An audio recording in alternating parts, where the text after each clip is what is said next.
your campaign for Welsh independence, but hasn't the pandemic demonstrated in many ways that Wales is better off as part of the Union, for example, as a result of being part of the UK furlough scheme and a successful vaccine rollout? Well, the opinion polls suggest a very different story, don't they? Because support for independence, which was already rising apace in Wales, has surged ahead over the course of this pandemic. I think one of the reasons for that is that people have looked aghast in Wales at the incompetence and corruption at times from the Westminster government, the Tory chumocracy that we were kind of referring to just a few moments ago.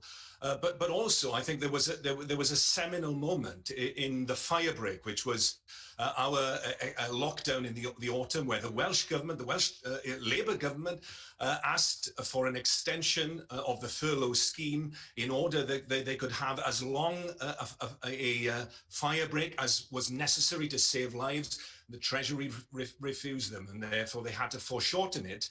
Whereas a few weeks later, when the situation of the virus changed in England, and particularly in southern England, in some of the Conservative constituencies, hey presto, they decided that they were going to extend the furlough after all. And that was a moment, a light bulb moment for millions of people in Wales, when we realized, we saw in graphic terms that we would never be a priority for Westminster, and the only solution to our problems lies in our own hands. Right, well, let's talk about that particular issue. But firstly, back to the polls that you cited, and it's true, there has been a poll showing a 39% support for independence. That's one poll. Other polls this year, just to give some balance and context, have support for independence between 22 and 25%. On your issue about the furlough scheme, Wales wouldn't have been able to fund it in the way they had without the help from the UK government. I mean, the Bevan Foundation think tank in Wales says the economic impact of COVID-19 in Wales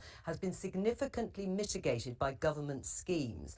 Under the UK government's coronavirus job retention scheme, 400,800 employments have been furloughed at some point up to the 31st of July. So you accept the importance of the UK government scheme? Hang on, how did the UK government fund the furlough scheme?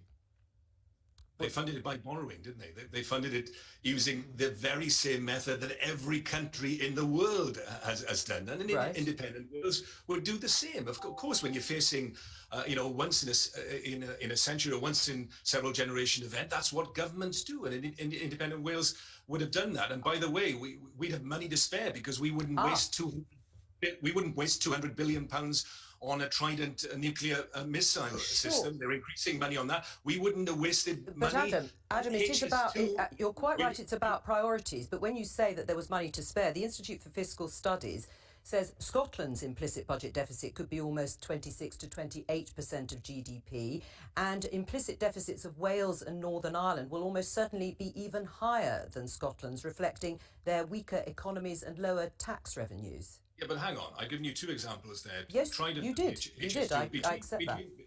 Between them, that's 300 billion, 100 billion there or thereabouts for the furlough. We'd have saved money, because we wouldn't have made the kind of spending decisions which actually don't benefit Wales at all. We're contributing 5 or 6 billion to HS2. Unlike Scotland, we don't even get a Barnett consequential. And the government's own report has said that HS2 is going to harm the economy of Wales, even though we're funding it.